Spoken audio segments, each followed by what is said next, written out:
দুটো বলে ছোট অপর হয়ে নামলো 1 মিনিট সময় নামলো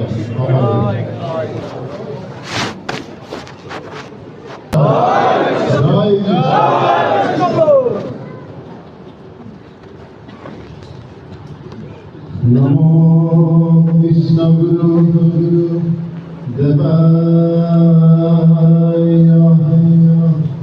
রবি দেবনন্দনায় সদ্গুরবে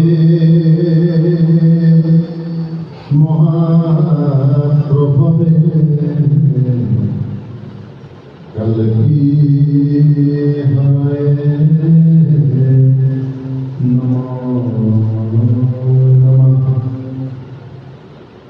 নারায়ণ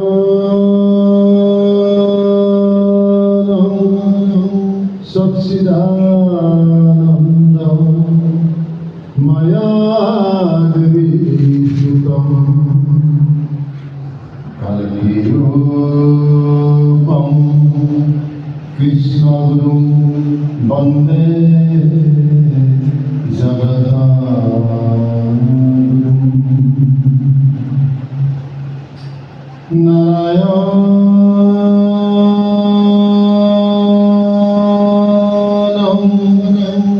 সচ্চিদানন্দম মায়াবিভূতম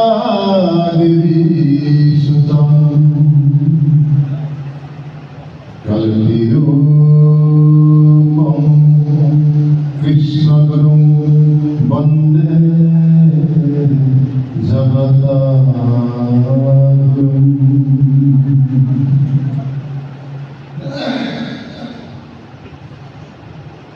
প্রভু হিসেবে লিখা এটা 1977 চনত লিখিছিল পদকে তারা এই থৈ গৈছিল তোমালোকে জানো সকলোৱে মই পঢ়িছোঁ হাতরে নুতে পানি তথাপিও পাই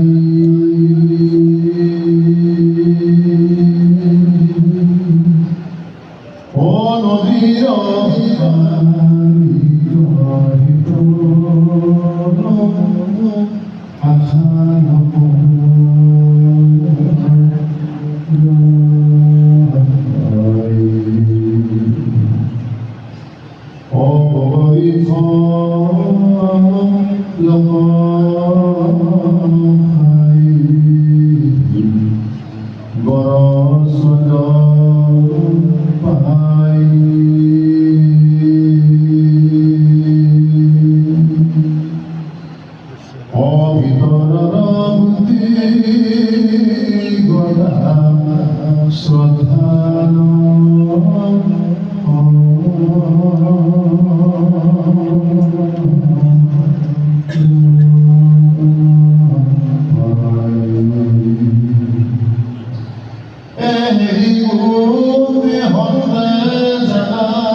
কৃষ্ণগুরু ঈশ্বরে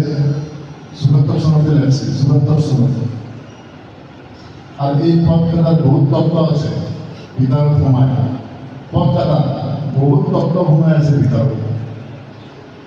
আমার বহুতে নাজানে এটা বোঝা বাহির না কি করে আধুনিক অর্থাৎ আধ্যাত্মিক ব্যাপারে তো আমরা নয় বোঝা বাহির মাতে কিন্তু নবোঝা বাহির মাত মনে শুনছি তাহলে তোমার নবোঝা বাহির মাত মনে শুনেছি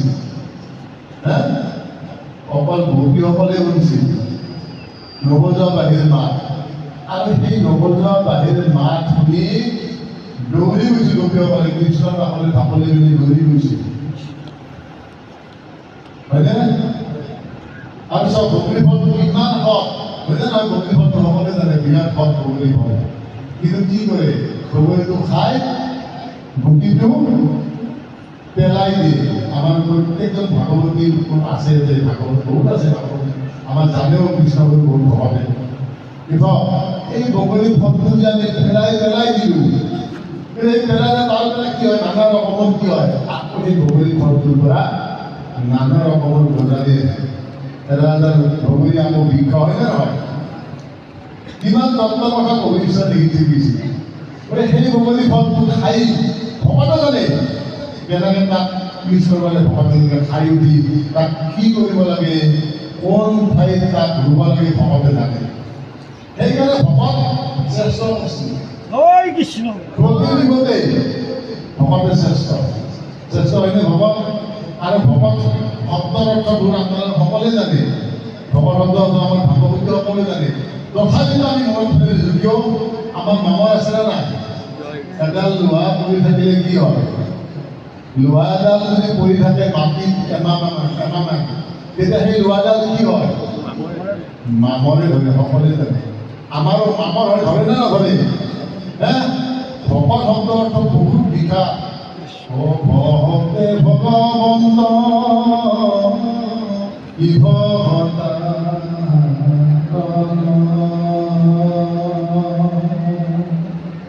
ও ভকত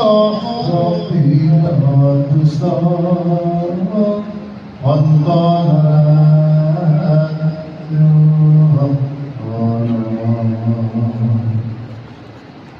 হলো আৰু ঠিক আছে,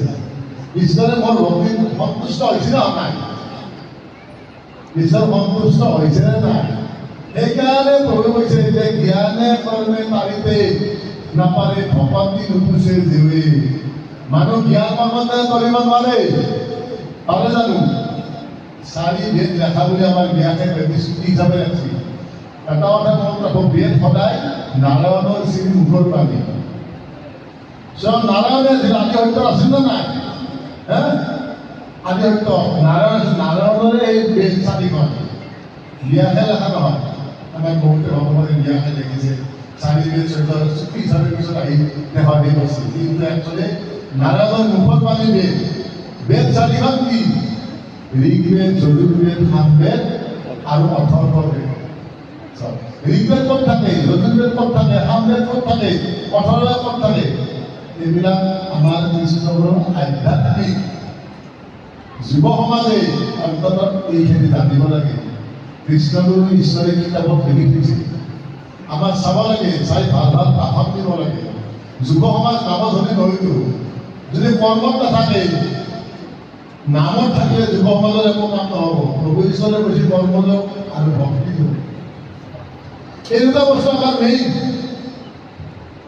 নাম চাম লৈ তুমি কৰ্ম কৰা, আৰু কৰ্ম কৰা তুমি প্ৰভু ঈশ্বৰে কি লিখিছে, যিজনে কৰে কৰ্ম হিত মনা পাপী, ও নকৰই কৰ্ম যাই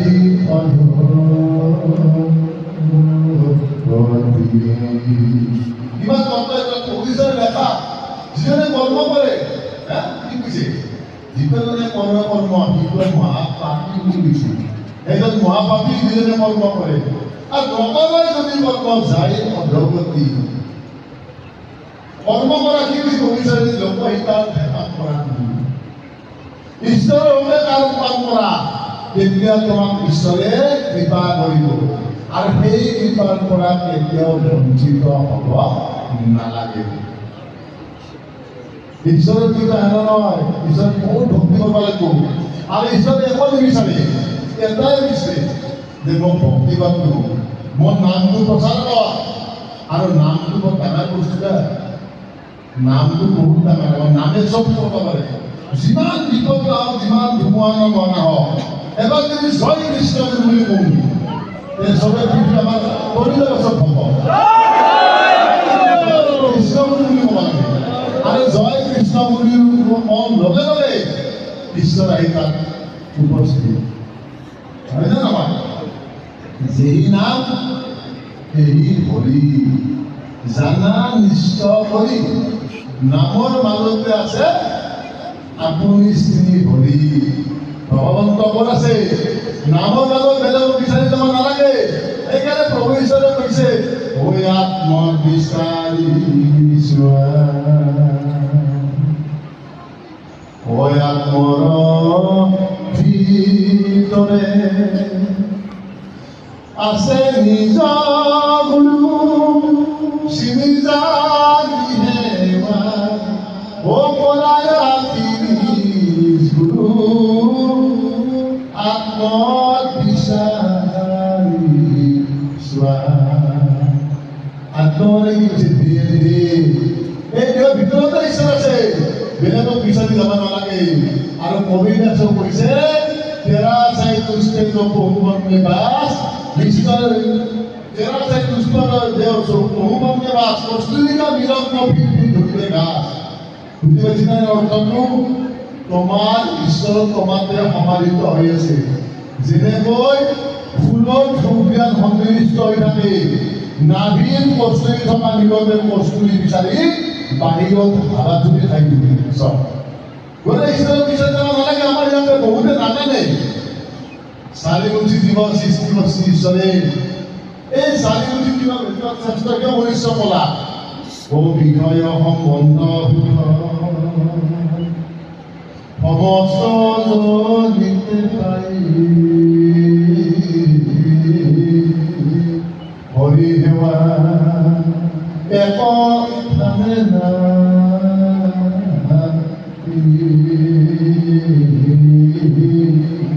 ও হৰি তোমাৰ যজ্ঞ কেৱল ও জানি ফুৰা হৰিটো নগাই বিষৰ হুমটো চৰাই চিৰিকটি পুৰা গাহৰি মতন পাইছে আৰু আমি মানুহ পাইছো ন পৰা বিষৰ হুমটো কিন্তু হৰি ঘটনা কৰিব অকল মনে কৈছে যে মনুষ্যহে পাৰে মনুষ্যৰ বাহিৰে হৰি ঘটনা কৰিব নোৱাৰে সেইকাৰণে কৈছে মনুষ্য শ্ৰেষ্ঠ জীৱ প্ৰথম যেতিয়া সৃষ্টি কৰে নাৰদে সৃষ্টি প্ৰথম কাক কৰিছিল ব্ৰহ্মাক আমাৰ সকলোৱে জানে ব্ৰহ্মাক সৃষ্টি কৰিছিল নাৰদ হ'ল ব্ৰহ্মাক সৃষ্টি কৰিছিল প্ৰথম জীৱ ব্ৰহ্মাক পাৰে পূজা কৰে না আৰু নকৰে জীৱ সকলোৱে কৰে ব্ৰহ্মাৰ পুতেকহে আছিল শিৱ আছিল নে নাই এই ব্ৰহ্মাই চব গোটেই পৃথিৱীৰ সকলো আছিল ব্ৰহ্মা যেতিয়া নাৰদ এবাৰ বৈকুণ্ঠ আহিল নাৰদ বৈকুণ্ঠত আহোঁতে তাৰমানে হেৰি পালা যে চাৰিও মুখে মানে পালা ৰাম এতিয়া বিয়া কৰে তাক নাৰদে তেওঁৰ হাতেৰে কিবা বিয়া কৰিল চাৰিও মুখে যে কিবা বিয়া কৰিল কোন ৰাম কোন থব পৰা নাই তেতিয়া নহয় ব্ৰহ্মাক কেনে যাব লাগে চব প্ৰথম দিলো ব্ৰহ্মা তাতে এই ব্ৰহ্মাই গোটেইখিনি মোৰ পাছতে বুজি পায় প্ৰভু ঈশ্বৰে কৈছে যে চলাটো মই হালে লৈছোঁ এতিয়া ডেকা চলা দিছে চলাটো মই হালে তুলনা হওক নতুন চলা এটা দিলো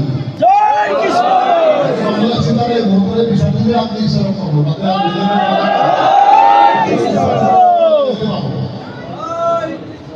আৰু প্ৰভু ঈশ্বৰে কৈছে যে ফলমূল বাক্যৰ অভ্যাসনে ঈশ্বৰ প্ৰৱেশ কৰে সেইজনৰ সেৱা ভক্তি কৰি শুশ্ৰূষা কৰিলে ঈশ্বৰকে কৰা হয় কৈছে না বোলে সাৱধান আৰু গুৰু মনত ৰাখো গুৰুৱে পুৰা জুই আপোনাৰ নাজানে নাই কেতিয়া ডাঙৰে গমে পাব নাই সেইকাৰণে গুৰু ভক্তি মেইন শাস্ত্ৰত প্ৰতি শাস্ত্ৰতে আছে গুৰু ভক্তি কৰা আৰু গৃহত থাকিয়ে পাই পাইছিল হয় নে নাই গৃহত থাকিয়ে পাইছিল পাই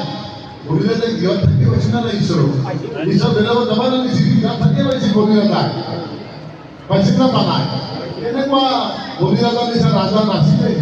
তেওঁ গৃহত থাকে আৰু গুৰু সেইকাৰণে সাৱধান গুৰু কোনোদিনে মিছা নক'ব গুৰু কোনোদিনে গুৰুৰ লগত ধেমালি কথাটো কৈ গৈছিল কোনোদিনে নক'ব আৰু গুৰুৰ বাক্য যি কৈ গুৰু আখৰেহে পালন কৰিব গুৰুৰ বাক্য পালন নকৰিলে বিপদ অনিবাৰ্য বিপদ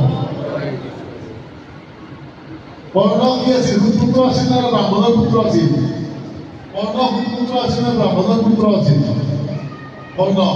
তেওঁ ব্ৰাহ্মণৰ পুত্ৰ আছিল তেওঁ শিক্ষা লৈছিল কাৰ ওচৰত কৰ্ণৰ পুত্ৰ আছিল পৰশুৰাম হা আছিল নে নাই তেওঁ কি হ'ল তেওঁ পাহৰি গৈছিল তেওঁ সময়ত গৈছিল সময় নষ্ট পাহৰি যাবা তেওঁ ব্ৰাহ্মণৰ পুত্ৰ বুলি শিক্ষা দিছিল তেওঁ এটা পুৰাই কৰিছিল নহয় ফলত তেওঁ সত্য কথা কি ধৰে হ'বা নোৱাৰা তুমি সুপুত্ৰ হ'ব লাগিব তেওঁ ব্ৰাহ্মণৰ পুত্ৰ বুলি সময়ত কষ্ট পাহৰি গৈছিল পাহৰিছিল না যেতিয়া অৰ্জুন চেকা বহে কৰ্ণ তেতিয়া অৰ্জুনক ভগৱান কৃষ্ণ কৈছিল যে তুমি অৰ্জুন তেতিয়াই মাৰা কৰ্ণ পিছত তুমি বধ কৰিব নোৱাৰিবা কিয় বালিবীৰ বলিবীৰ বীৰ হনুমান নুবুজিব কৰ্ণৰ সমান কৰ্ণৰ সমান বীৰ নাই তুমি মাৰিবা নোৱাৰিবা যদি তুমি এতিয়া যদি নামৰ এই ৰথৰ চেকা বহাতে তুমি কৰ্ণক বধ কৰা কৰ্ণ বৰ্তমান নলা হৈ যায় বহুত ভক্তিয়াতে আছিল কৰ্ণ তেওঁ তথাপিতো নামাৰে অৰ্জুনে কৃষ্ণ খং কৰে ঠিক আছে তোমাৰ পুত্ৰ অভিমন্যু তেতিয়াহে মাৰে